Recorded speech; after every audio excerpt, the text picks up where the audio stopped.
நேயர்களுக்கு வணக்கம்.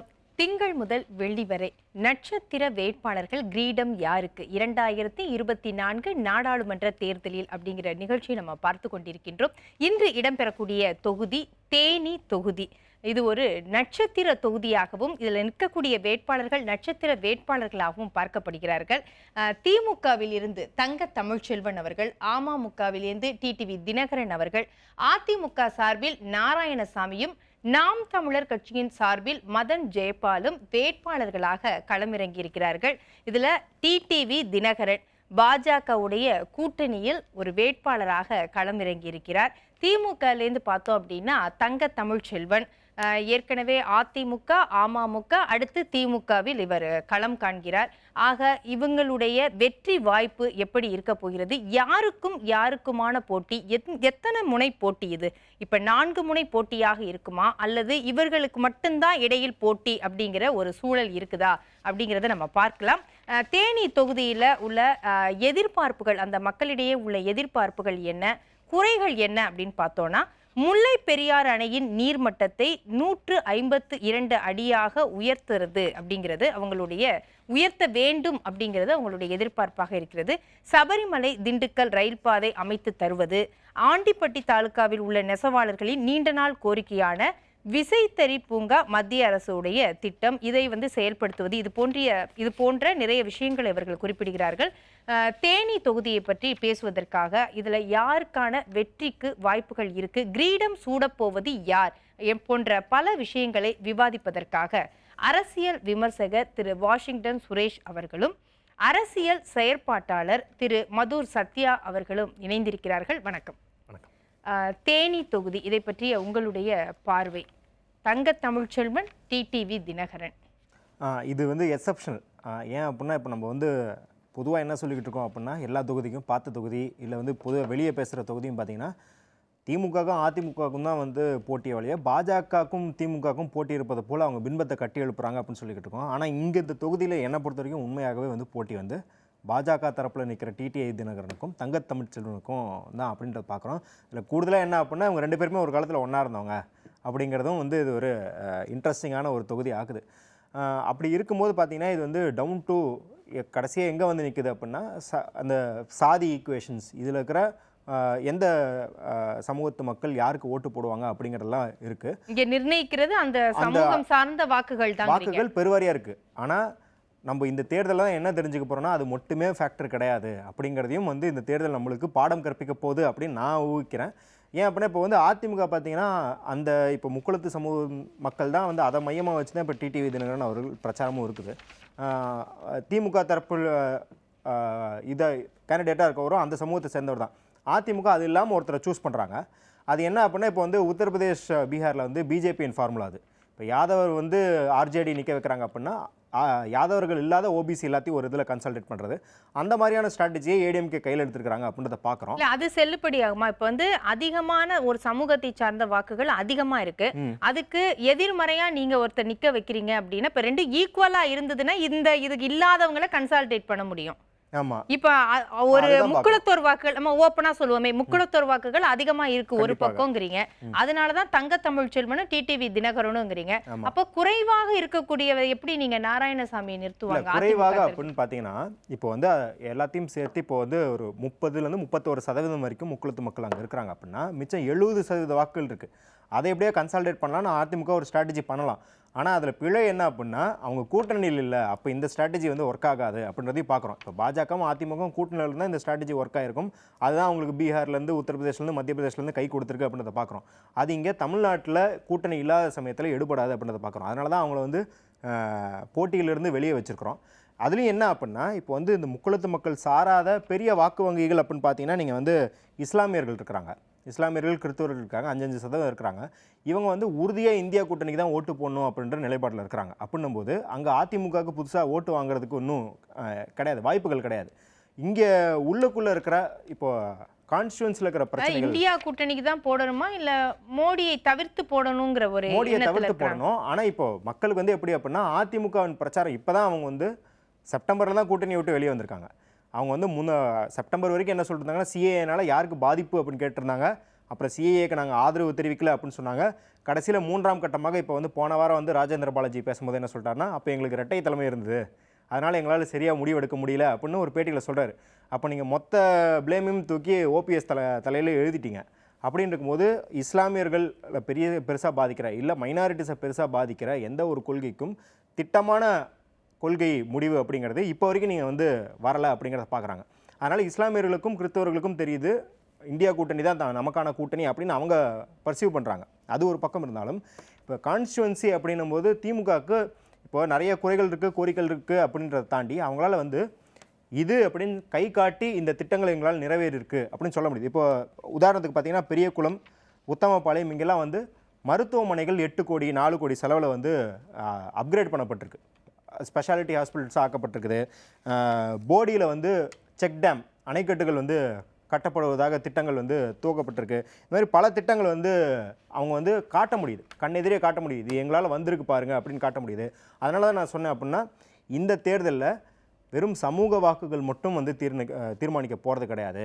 அதை தாண்டி இங்கே நலத்திட்டங்கள் மேலே இருக்கிற அதிருப்திகள். ஏன் அப்படின்னா இப்போ இந்த டிஎன்டிக்கான ரிசர்வேஷன் பார்த்திங்கன்னா அதுக்கு பெரிய தடையாக இருப்பது வந்து காஸ்ட் சென்சஸ். அந்த காஸ்ட் சென்சஸ் சாதிவாரி கணக்கெடுப்பு. சாதிவாரி கணக்கெடுப்பில் இன்ன வரைக்கும் பாஜக தன்னோட நிலைப்பாடை சொல்லலை. ஏன்னா அது எல்லா இடத்துலையும் அவங்க தடுத்துக்கிட்டு இருக்காங்க, நடைமுறையாக தடுக்கிறாங்க. மாநில அரசு என்ன சொன்னுச்சு? நீங்க பாஜகன்னு எல்லாத்துலயும் அதே பிளேம் பண்றோம். மாநில அரசு ஜாதிவாரி கணக்கெடுப்பு எடுக்கிறதுக்கு எதுவுமே வாய் திறக்கவே இல்லையே. அப்ப அதுதான் கேக்குறாரு பாமகவுடைய அன்புமணி ராமதாஸ் கூட அதான் சமூக நீதி அப்படின்னு பேசுறாங்களே, சமூக நீதிக்கு என்ன பண்ணாங்க? சாதிவாரி கணக்கெடுப்பை பத்தி வாய் திறக்கலையே. நீங்க சொல்றது டிஎன்டி எல்லாம் நம்ம பேசணும் அப்படின்னு சொன்னா மாநில அரசுடைய குறைபாடு. அப்ப பார்க்கும்போது திமுகவுக்கு அது ஆப்போசிட்டா தானே போகும். சட்டம் தெரிஞ்சுக்கணும்னு நான் சொல்றேன். ஏன் சட்டம் தெரிஞ்சுக்கணும்னா நீங்க மத்தியில பாஜக ஆட்சியில் இருக்கு. ஒரு மத்திய அரசு ஆட்சி, அதாவது மத்திய அரசு அனுமதி கொடுத்தா தான் நீங்கள் வந்து நாடு முழுக்க சென்சஸ் எடுக்க முடியும். அந்த மக்கள் வாரி கணக்கெடுப்பு, சாதி வாரி கணக்கெடுப்பு போடுங்க. மக்கள் கணக்கெடுப்பே சென்சஸே இன்னும் வந்து 13 வருஷத்துக்கு எடுக்கல இவங்க. 13 வருஷம் பீகார் கர்நாடகம்லாம் எடுத்து வச்சிருக்காங்களா சாதி வாரி கணக்கெடுப்பு? அது சர்வே. அதுதான் நீங்கள் பார்க்கணும். இவங்க என்ன சொல்கிறாங்கன்னா சர்வே எடுக்க எங்களுக்கு நாங்கள் வந்து சர்வே வேணாம், எங்களுக்கு காசு சென்சஸ் வேணும்னு கேட்குறாங்க. ஏன் சர்வே அப்படின்னா ஒரு பானை சோற்றுக்கு ஒரு சோறு பதம்ன்ற மாதிரி, சென்சஸ்னால் 100 சோறு இருந்தால் 100 பேருக்கு என்ன எப்படி இருக்குன்னு தெரியும். அப்போ நீங்கள் சர்வே எடுத்துட்டீங்க அப்படின்னா அடுத்து சென்சஸ்க்கு வந்து நீங்கள் இப்போ தானே சர்வே எடுத்தீங்க, சென்சஸ் எப்படி எடுக்கலாம்னு கேட்பாங்க. அதனால் அவங்க என்னங்கிறாங்கன்னா ஒட்டுமொத்தமாக இந்தியா அலையன்ஸ் ஆட்சிக்கு வந்துட்டு நாங்கள் சென்சஸே நடத்துவோம்ன்றாங்க. சரி, இதெல்லாம் வந்து சரியான பார்வையாக இருக்குமா? மக்கள் ஏற்றுக்குவாங்க? ஏன்னா கட்சி தரப்புல இதெல்லாம் சொல்லலாம், கட்சி தரப்புல இந்த மாதிரி என்ன வேணாலும் நம்ம பூசி மொழிக்கெல்லாம் எல்லாம் பண்ணிக்கலாம்.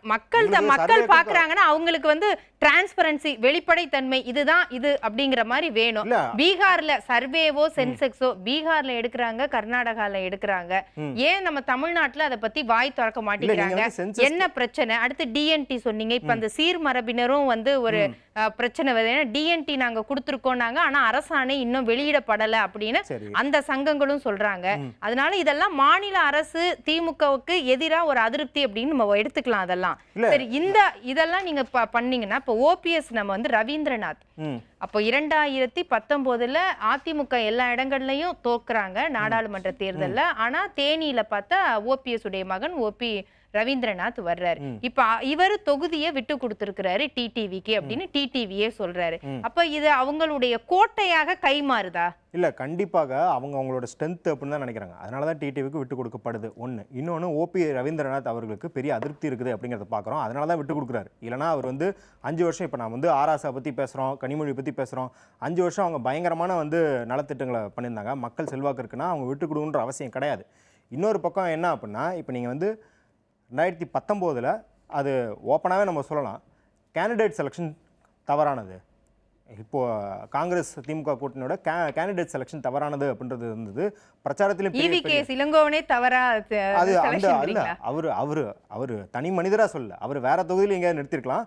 ஆனால் தேனி தொகுதியில் அவர் நிறுத்தினது தவறான முடிவு அப்படிங்கிறத என்னோட கணிப்பு. அதனால தான் வந்து பிரச்சாரத்தில் பெரிய பின்னடைவுகள் இருந்து அதன் காரணமாக தான் ஓபிஆர் வெற்றி பெற்றார் ஒழிய அவருக்கான செல்வாக்கு இப்போ டிடிவிக்கு அவரோட ஜாஸ்தி செல்வாக்கு இருக்குது அப்படின்றத ஓரளவுக்கு வச்சுக்கலாம்.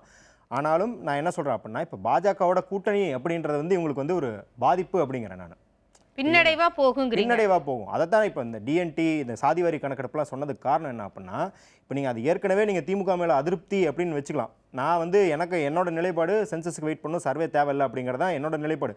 அது மக்கள் அதிருப்தியாக பார்க்குறாங்கன்னு வச்சுக்கிறோம். ஆனால் அதை கூட இப்போ டிடிவிக்கு போடணுமா அப்படிங்கிறது வந்து பாஜக கூட்டணியில் இருப்பதனால், ஏன்னா இப்போ வந்து அதிமுக கூட்டணியில் இல்லை, அப்போ பாஜக சாதிவாரி கணக்கெடுப்பை தடுப்பதின் தாக்கம் வந்து அதிமுக மேலே கிடையாது, டிடிவி மேலே தான் இருக்குது. அப்போ அவர் வந்து ஒரு ஹிப்போக்ரட்னு சொல்கிற மாதிரி ஒரு இருமுகத்தன்மை கொண்ட மாதிரி தெரிகிறார். நான் உங்கள் சமூகத்துக்கு இடஒதுக்கீடுக்கு என்ன செயல்படணுமோ அதை நான் வாங்கித்தரேன்னு சொல்கிறாரு. ஆனால் அது எல்லா விதத்திலையும் தடுக்கிற ஒரு கட்சியோட கூட்டணி வச்சிருக்கான்றதை நான் ஃபர்ஸ்ட் பாயிண்டாக சொன்னேன். இது வந்து திமுக வெற்றி பெற்றதா இல்லையா அப்படிங்கிறதோட இவங்களோட இருமுகத்தன்மையை வெளிப்படுத்துறதா இருக்குது அப்படின்றத சொன்னேன். ஆனா இங்க பார்க்கும்போது வேட்பாளருடைய தனிப்பட்ட செல்வாக்கு, டிடிவியோடைய செல்வாக்கு அப்படிங்கிறது எடுபடுமா, அல்லது பாஜக கூட்டணியில் அவர் இருக்கிறாருங்கிறதுனால அதுதான் ஒரு பின்னடைவா பார்க்கப்படுமா? இவருடைய தனிப்பட்ட செல்வாக்கு அப்படின்னு இருக்கும்ல. இல்ல, தனிப்பட்ட செல்வாக்கு அப்படிங்கறத நம்ம ஏற்கனவே என்ன சொல்றோம் அப்படின்னா, அந்த சமூகத்துக்குள்ள அவருக்கு பெரிய செல்வாக்கு இருக்கு அப்படிங்கிறது. அதை தாண்டி பிற சமூகத்தினர் மத்தியில் அவருக்கு பெரிய செல்வாக்கு கிடையாது. அது வந்து திமுக இப்போ ஆட்சியில் இருப்பதனால், இப்போ குறிப்பாக பார்த்தீங்கன்னா குறவர் நரிக்குறவர் மக்களுக்கான ஹவுசிங் திட்டத்தை இப்போ தான் திமுக அறிவித்து ஹவுசிங் இதெல்லாம் யூனிட்ஸ் கட்டிக்கிட்டு இருக்காங்க. அப்போது நான் என்ன சொல்கிறேன்னா, அது வெற்றி பெற்ற திட்டம் இல்லை, அது வந்து பயங்கரமாக மக்கள் நிலைமையை மாற்றிடுச்சு அப்படிங்கிறத விட அவங்களுக்கு வெற்றி அப்படின்னு காட்டுறதுக்கு ஏதோ ஒன்று இருக்குது. அவங்களுக்கு வெற்றின்னு காட்டுறதுக்கு திட்டங்கள் இருக்குது. அதில் வந்து இப்போ இந்த சமூகத்தில் இல்லாத மக்கள் வெற்றி பெற்றதுக்கு எல்லா திட்டங்களும் காட்டுறதுக்கு இருக்குது. இவங்களுக்கு அந்த மாதிரி கிடையாது. இவங்க அந்த ஒரு பிளாக்கை நம்பி இருக்கிறாங்க. அந்த பிளாக்லேயுமே நான் என்ன சொல்கிறேன் அப்படின்னா, அதில் பாதி வந்து தங்கத்தமிழ்ச்செல்வன் போகுது. இப்போ மீதியும் என்ன சொல்கிறேன் அப்படின்னா, அதுலேயுமே இவங்களுக்கு பாஜக கூட்டினால சில பின்னடைவுகள் இருக்குது. அதே பிரதான ஃபேக்டர் இல்லை அப்படிங்கிறேன். சரி, வாஷிங்டன் சுரேஷ் அவர்கள்ட்ட 2019 நம்ம பார்த்தோம் அப்படின்னா அதிமுகவில் ஓபி ரவீந்திரநாத் அவர்கள் வெற்றி பெற்றிருக்கிறார். 2வது இடத்துல EVKS இளங்கோவன், காங்கிரஸ் கட்சிக்கு அது ஒதுக்கப்பட்டது. அடுத்து 3வது இடத்துல தங்க தமிழ்ச்செல்வன் அமமுகவில் இருந்தப்ப 2019 நிலவரம் இது. 2014 அதிமுகவுடைய பார்த்திபன் வந்து வெற்றி பெற்றிருக்கிறார். 2வது இடம் தான் வந்து திமுகவுக்கு. அதோட ஓட் ஷேரும் பார்த்தோம் அப்படின்னா 2வது இடத்துல 23%, ஆனா அதிமுக முதல் இடத்துல 53% வாங்கியிருக்கு 2014 தேர்தல்ல. அதே 2014 மதிமுக தனியா நின்று 12%. இப்ப நீங்க கூட்டணின்னு சேர்த்தா இதை ரெண்டையும் நீங்க வந்து கால்குலேட் பண்ணுவீங்க.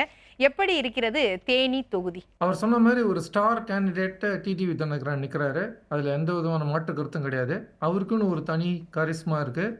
அவர் வாக்குகள் சேகரிக்கிறத விதமாக இருக்கட்டும், அவர் பேசுகிற விதமாக இருக்கட்டும், அவருக்குன்னு ஒரு தனி மதிப்பு இருக்குது. அவருக்கு டெஃபினட்டாக ஒரு நல்ல கேண்டிடேட் தான் இந்த பாஜக கூட்டணியில். தங்க தமிழ்ச்செல்வனும் அந்த ஏரியாவில் நல்ல மதிப்பு இருக்கிற ஒரு கேண்டிடேட் தான். இவர் அளவு கரிஸ்மா இல்லாட்டாலும் அவரும் அவங்களோட லோக்கல் லாங்குவேஜில், லோக்கல் டைலக்டில் அவங்கள மாதிரி பேசுகிறது, நிதர்சனமாக பேசுகிறது, அந்த மாதிரி ஒரு நல்ல கேண்டிடேட் தான். கடைசியில் இது எது பாயில் டவுன் ஆக போகிறதுன்னா, எப்படி இந்த சமூக வாக்குகள் பிரிய போகிறது. இப்போ டிடிவி தினகரனுக்கு அவரோட சமூக வாக்குகள் எல்லாம் வரணும் அப்படின்னா, திருமதி சசிகலா அவர்கள் வந்து அவர் கேம்பெயின் பண்ணாருன்னா டெஃபினட்டாக ஒட்டுமொத்தமாக அந்த சமூக வாக்குகள் அவருக்கு வரும். அது இல்லாத பட்சத்தில் அது 100% அவருக்கு டிரான்ஸ்ஃபர் ஆகுமான்றது ஒரு சந்தேகம் தான். அது எப்படி கேம்பெயின் பண்ணுவாங்க? சசிகலா அவர்கள் அதிமுகவுடைய பொதுச் செயலாளர் இன்ன வரைக்கும் போராடிட்டு இருக்காங்க. அவங்க அதிமுக அணி, இவரு அமமுகன்னு தனி கட்சி வச்சிருக்கிறாரு. நீங்க எப்படி அவர் வந்து கேம்பெயின் பண்ணுவாங்க? இல்ல, அதான் நான் சொல்றேன். அது பண்ணினால்னு சொன்னேன் நான். பண்ண முடியாதேங்கிறேன். ஆப்ஷனே இல்லையே, எப்படி பண்ணுவாங்க? அதனால தான் சொல்றேன், அந்த சமூக வாக்குகள் எல்லாம் என்மாசா டிடிவி தினகரனுக்கு போகுமான்றது ஒரு சந்தேகம். ஆனால் ஒரு நல்ல கேண்டிடேட் தான். டெஃபினட்டாக ஒரு டஃப் ஃபைட் கொடுக்க போறாரு. இது வந்து டெஃபினட்டாக இந்த கான்ஸ்டிடுவன்சி பொறுத்த வரைக்கும் ஒரு 10,000 50,000 வாக்கு வித்தியாசத்துல தான் வின் பண்ணுவாங்க, யார் வின் பண்ணாலுமே என்னை பொறுத்த வரைக்கும். ஏன்னா ரொம்ப கடுமையான போட்டி இருக்க போகிறதுங்க. அவர் சொன்ன மாதிரி திமுகவுக்கும் அமமுகவுக்கும் தான் போட்டிங்க. மற்றவங்களுக்குலாம் அங்கே பெருசாக வேலை இல்லைன்னு நினைக்கிறேன். இந்த மற்ற சமுதாயத்தில் இருக்கவங்களாம் எப்படி ஓட் பண்ணுவாங்க அப்படின்னு கேட்கும்போது, அது ஸ்ப்ளிட் ஆகுறது, எப்படி ஸ்ப்ளிட் ஆகுதுன்றதும் பார்க்கணும். அதிமுகவுக்கு ஒரு மற்ற சமுதாயத்தினரெல்லாம் ஒரு 35% கூட ஓட்டு போட்டாலும் அதிமுக ஒரு நல்ல கணிசமான வாக்குகள் பெறத்துக்கு வாய்ப்பு இருந்தாலும், அது யாரோ ஒருத்தரோட வெற்றியை தான் அது பேசிக்கலி தடுக்க போகிறது. ஸோ அதனால் அதிமுக வாக்காளர்கள் டிடிவி தினகரன் அவர்கள் வெற்றி பெறணும்னு நினைக்க போகிறாங்களா, இல்லை தங்க தமிழ்ச்செல்வன் வெற்றி பெற்றாலும் பரவாயில்ல டிடிவி ஜெயிக்கக்கூடாதுன்னு நினைக்க போகிறாங்கன்றதான் ஒரு பெரிய கொஸ்டின் மார்க். அது வந்து ஜூன் 4ஆம் தேதி தான் நமக்கு தெரியும். பட் இது நல்ல ஒரு போட்டி இருக்க போகிறது தான் நான் நினைக்கிறேன். இந்த கான்ஸ்டிடுவன்சி பொறுத்த வரைக்கும் டெஃபினட்டாக ஒரு டஃப் ஃபைட் கொடுக்க போகிறாங்க. 2 பேருமே நல்ல கேண்டிடேட்ஸ். 2 பேருமே ஒரு அந்த சமூகத்துல, அந்த பிரெடாமினன்ட் சமூகத்திலிருந்து வந்த கேண்டிடேட்ஸ். ஸோ பார்க்கலாம் எப்படி நடக்கும்னு. இதுல ஒரு பாயிண்ட் நீங்க சொல்லியிருக்கீங்க. அதிமுகவுடைய நாராயணசாமி அவர்கள் இந்த 2 பேரோட வெற்றியை பாதிக்கக்கூடிய ஒருத்தரா அவர் இருப்பாரு அப்படிங்கிற ஒரு இதை சொல்றீங்க. திமுக, அமமுக, தங்க தமிழ்ச்செல்வன் வெர்சஸ் டிடிவி தினகரன், இவங்க 2 பேருக்கான வாக்குகள் எதை வச்சு நிர்ணயிக்கப்படும்னா அதிமுக அப்படின்னு சொல்றீங்க. அதிமுக நாராயணசாமிக்கு விழுகிற வாக்குகள் இவங்க 2 பேர்ல ஒருத்தர் வெற்றி அடையணும், ஒருத்தர் தோல்வி அடையணும் அப்படிங்கிறீங்க. அப்ப அந்த அதிமுகவுடைய இடம் அங்க தேனி தொகுதியில அப்படிதான் இருக்கா? ஆமா, நீங்க பார்த்தீங்கன்னா 2019 ஒரு எக்ஸாம்பிள் உங்களுக்கு. ரவீந்திரநாத் அவர்கள் வெற்றி பெற்றதுக்கு காரணமே தங்க தமிழ்ச்செல்வன் தான். அன்னைக்கு தங்க தமிழ்ச்செல்வன் பெற்ற வாக்குகள் எல்லாமே பாஜகவுக்கு அகைன்ஸ்டா இருந்த வாக்குகள். அன்றைய நிலைமையில டிடிவி தினகரன் எல்லா கான்ஸ்டிட்யூன்சிலையும் போய் பாஜகவுக்கு அகைன்ஸ்டா தான் பேசினாரு. ஸோ அந்த வாக்குகள் எல்லாமே அதுக்கு தான் நான் சொன்னேன், சசிகலா அவர்கள் இன்னைக்கு கேம்பெயினுக்கு வந்து ஒரு பர்டிகுலர் கேண்டிடேட்டுக்கு சப்போர்ட் பண்றாங்களோ, அப்பதான் அந்த சமுதாய வாக்குகள் எல்லாம் அந்த கேண்டிடேட்டுக்கு போகும். நீங்க 2014 எக்ஸாம்பிள் சொன்னீங்க. 53% அதிமுக வாங்கினாங்க. அப்ப நீங்க பார்த்தீங்கன்னா, ஜெயலலிதா அவர்கள் இருந்தாருன்றத தாண்டி, சசிகலா அவர்கள் அவர் பக்கத்திலே இருந்தாருன்றது ஒரு முக்கியமான ஒரு பாயிண்ட். அந்த 53%ல ஒரு சிக்னிஃபிகன்ட் பெர்சன்டேஜ் சசிகலா அவர்களும் கான்ட்ரிபியூட் பண்ணாங்கன்றத நம்ம தெரிஞ்சுக்கணும். ஸோ அதனால சசிகலா அவர்களுக்கு தான் அந்த ஒரு சமுதாயத்துல அந்த ஒரு ராஜமாதா மாதிரி ஒரு இமேஜ் அவங்களுக்கு தான் இருக்கே தவிர, டிடிவி தினகரனுக்கோ இல்ல தங்க தமிழ்ச்செல்வனுக்கோ இல்லைன்றது தான் என்னுடைய கருத்து. 2 தொகுதி உசிலம்பட்டி, சோழவந்தான் மதுரையில் இருக்கு. இது 2 தொகுதியும் பார்த்தீங்கன்னா வந்து மதுரை டிஸ்ட்ரிக்டில் இருக்கிற தொகுதிகள் வந்து கொஞ்சம் ஏடிஎம்கே ஸ்ட்ராங் ஹோல்டு இருக்கிற தொகுதிகள். இங்கே சமூகத்தை தாண்டி இரட்டை இலைக்குன்னு ஓட்டு போடுறதுக்கு அப்படின்னு கொஞ்சம் ஸ்ட்ரென்த் இருக்குது மதுரை பகுதியில். அப்படின்னு இருக்கும்போது குறிப்பாக அதிமுக வந்து என்ன ரோல் ப்ளே பண்ண போகுது அப்படிங்கிறது, மதுரையில் வந்து இவங்க டிடிவி தினகரன் ஓட்டை பிரிக்கிறாங்களா இல்லையா அப்படிங்கிறது தான். அவங்க டிடிவி தினகரன் ஓட்டை அதிக லெவலில் பிரிச்சுட்டா கேப் வந்து டிஎம்கேக்கும் டிடி தினகரனுக்கும் ஜாஸ்தியாகும் அப்படிங்கிறது தான் வந்து குறிப்பாக மதுரையில் தான் நம்ம வந்து ஃபோக்கஸ் பண்ணணும். தேனியை விட மதுரையில் தான் இது ஸ்ப்ளிட் ஆகும் அப்படின்றத நம்ம பார்க்குறோங்க. சரி, பொறுத்திருந்து பார்க்கலாம் தேனி தொகுதியில் யார் வெற்றி பெற போகிறார்கள் என்று. திமுக வெர்சஸ் அமமுக அப்படிங்கிற ஒரு நிலைமை தான் தேனி தொகுதியில இருக்கு. இந்த நட்சத்திர வேட்பாளர்கள் தங்க தமிழ்ச்செல்வன் வெர்சஸ் டிடிவி தினகரனுக்கு இடையில தான் போட்டி அப்படிங்கிறது இருக்கும். களம் இவர்களில் யாருக்கு வெற்றி என்பதை தீர்மானிக்கக்கூடிய நாள் ஜூன் 4ஆம் தேதி. விருந்தினர்களுக்கும் நன்றி. பொறுத்திருந்து பார்க்கலாம். வணக்கம்.